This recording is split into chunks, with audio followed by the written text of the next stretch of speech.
शिवाय, शिव जी सदा सहाय। ओम नमः शिवाय, गुरु जी सदा सहाय। जय गुरु जी, शुक्राना गुरु जी, अनंताम अनंताम अनंताम शुक्राना गुरु जी। हर हर महादेव, हर हर महादेव। जय भोलेनाथ बाबा की, जय भोलेनाथ बाबा की, शुक्राना गुरु जी। आज मैं उमा रुद्र संहिता का उमा संहिता का 46 अध्याय प्रारंभ करने जा रही हूँ। जय भोलेनाथ बाबा।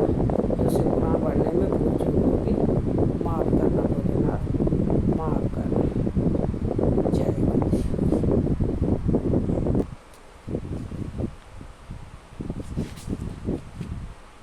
संपूर्ण देवताओं के तेज से देवी का महालक्ष्मी रूप में अवतार और उनके द्वारा महिषासुर का वध। ऋषि कहते हैं, राजन, रंभ नाम से प्रसिद्ध एक असुर था जो दैत्य वंश का शिरोमणि माना जाता था। उससे महातेजस्वी महिष नामक दानव का जन्म हुआ था। दानवराज महिष समस्त देवताओं को युद्ध में पराजित करके देवराज इंद्र के सिंहासन पर जा बैठा और स्वर्गलोक में रहकर त्रिलोकी का राज करने लगा। तब पराजित हुए देवता ब्रह्मा जी की शरण में गए। ब्रह्मा जी भी उन सबको साथ ले उस स्थान पर गए जहाँ भगवान शिव और विष्णु विराजमान थे। वहाँ पहुंचकर सब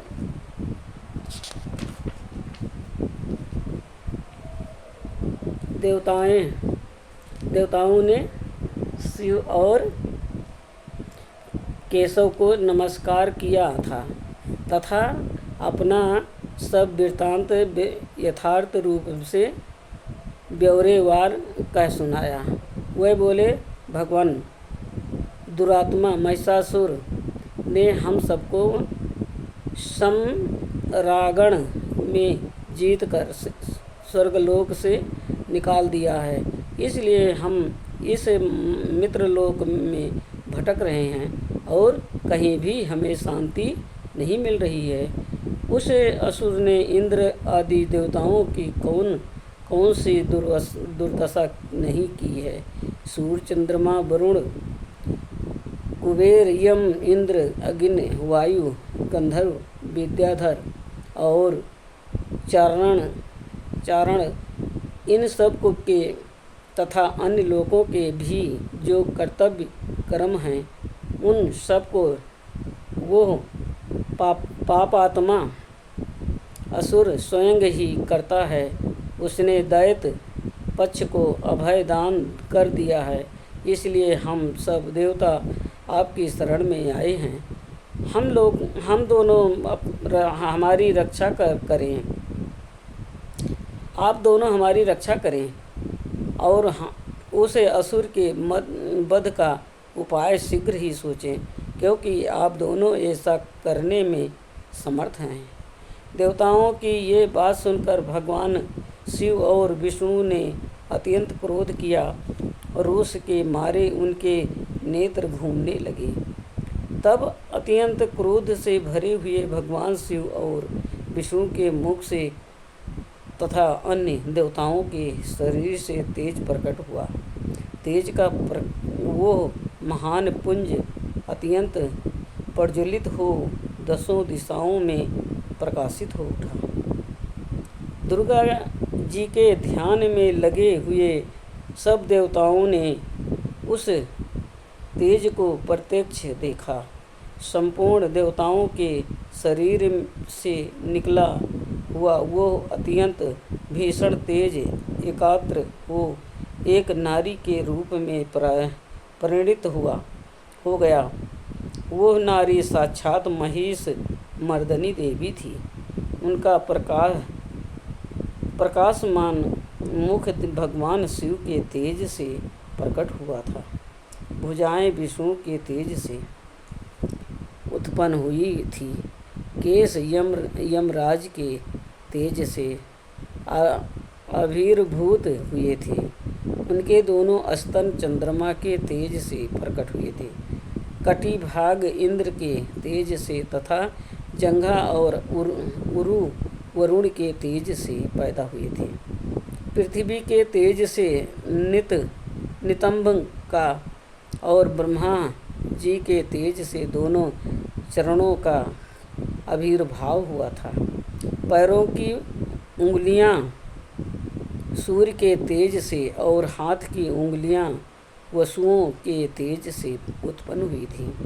नासिका कुबेर के, दांत प्रजापति के, तीनों नेत्र अग्नि के, दोनों भवें सांधिगण के, दोनों कान वायु के तथा अन्य देवताओं के तेज से प्रकट हुए थे। इस प्रकार देवताओं के तेज से प्रकट हुई कमला लया लक्ष्मी की ही वो परमेश्वरी थी। संपूर्ण देवताओं की तेजो राशि से प्रकट हुई उन देवी को देखकर सब देवताओं को बड़ा हर्ष प्राप्त हुआ, परंतु उनके पास कोई अस्त्र नहीं था। ये देखकर ब्रह्मा आदि देवसरों ने शिवा देवी को अस्त्र शस्त्र से संपन्न करने का विचार किया। तब महेश्वर ने महेश्वरी को शूल समर्पित किया है। भगवान विष्णु ने चक्र, वरुण ने पास, अग्निदेव ने शक्ति, वायुदेव देवता ने धनुष तथा बाणों से भरे 2 तरकस और राचिपति इंद्र ने वज्र एवं घंटा प्रदान किए। यमराज ने कालदंड, प्रजापति ने अक्षमाला, ब्रह्मा जी ने कमंडलू एवं सूर्यदेव ने समस्त रोम कूपों में अपनी किरणें अर्पित कर की। काल ने उन्हें चक्र, चमकती हुई ढाल और तलवार दी। क्षीरसागर ने सुंदर हार तथा कभी पुराने न होने वाले 2 दिव्य वस्त्र भेंट किए। साथ ही उन्होंने दिव्य चूड़ामणि, 2 कुंडल, बहुत से कड़े, अर्धचंद्र, केयूर, मनोहर, नुपुर, गले की हंसुली और सब उंगलियों में पहनने के लिए रत्नों की बनी हुई अंगूठियां भी दी। विश्वकर्मा ने उन्हें मनोहर फरसा भेंट किया। साथ ही अनेक प्रकार के अस्त्र भी अभेद कवच दिए। समुद्र ने सदा सुरमय एवं सरस रहने की माला दी और एक कमल का फूल भेंट किया। हिमवान ने सवारी के लिए सिंह तथा आभूषण के लिए नाना प्रकार के रत्न दिए। कुबेर ने उन्हें मधु से भरा पात्र अर्पित किया था तथा सर्पों के नेता शेषनाग ने विचित्र रचना कौशल से सुशोभित एक नाग हार भेंट किया, जिसमें नाना प्रकार की सुंदर मणियाँ गुथी हुई थी। उन सबने तथा दूसरे देवताओं ने भी आभूषण और अस्त्र शस्त्र देकर देवी का सम्मान किया। तत्पश्चात उन्होंने बारंबार अट्टहास करके उच्च स्वर से गर्जना की। उनके उस भयंकर नाद से संपूर्ण आकाश गूंज उठा। उससे बड़े जोर की प्रतिध्वनि हुई, जिससे तीनों लोकों में हलचल मच गई। चारों समुद्रों ने अपने मर्यादा छोड़ दी, पृथ्वी डोलने लगी। उस समय महिषासुर से पीड़ित हुए देवताओं ने देवी की जय जयकार की। तदंतर सब देवताओं ने उन महालक्ष्मी स्वरूपा पराशक्ति जगदम्बा का भक्ति गदगद वाणी द्वारा स्तुमन किया। संपूर्ण त्रिलोकी को क्षोभग्रस्त देकर देख देव वैरी दैत्य अपनी समस्त सेना को कवच आदि से सुसज्जित कर हाथों में हथियार ले सहसा उठ खड़े हुए। रोष से भरा हुआ महिषासुर भी उस शब्द की ओर लक्ष्य करके दौड़ा और आगे पहुंचकर उसने देवी को देखा, जो अपनी प्रभा से तीनों लोकों को प्रकाशित कर रही थी। इस समय महिषासुर के द्वारा पालित करोड़ों सहस्त्रधारी महावीर वहां आ पहुँचे।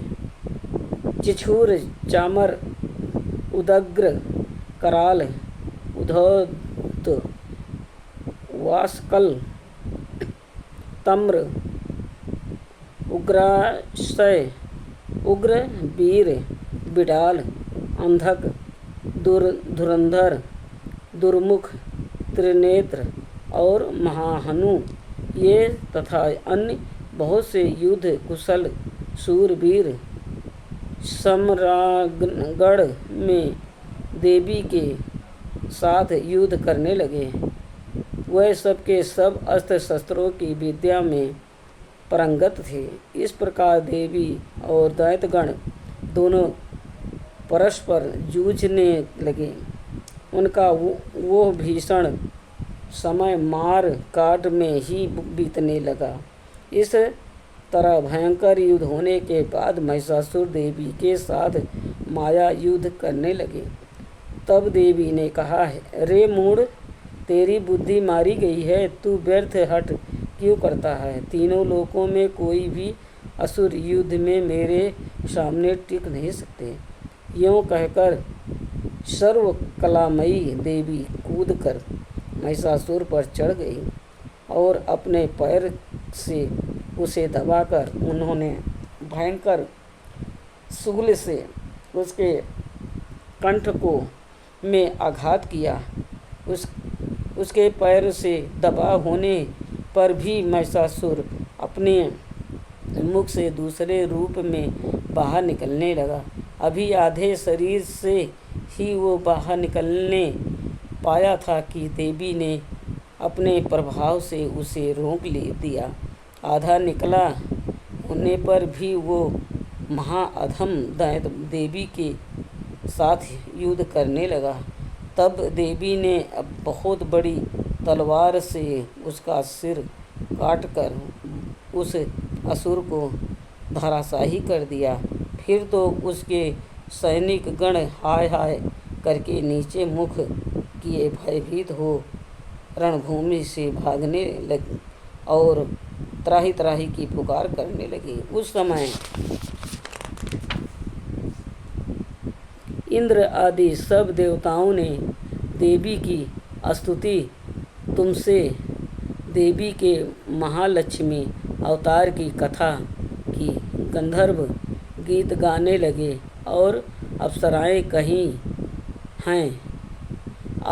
अब तुम सुथिर चित्त से सरस्वती के नृत्य करने लगे। राजन, इस प्रकार मैंने तुमसे देवी के महालक्ष्मी अवतार की कथा कही है। अब तुम सुथिर चित्त से सरस्वती की प्रादुर्भाव का प्रसंग सुनो। आज का 46वां अध्याय संपूर्ण हुआ। ओम नमः शिवाय। शिव जी सदा सहाय। ओम नमः शिवाय। गुरु जी सदा सहाय। जय गुरु जी। शुक्राना गुरु जी। अनंतम अनंतम शुक्राना गुरु जी। हर हर महादेव।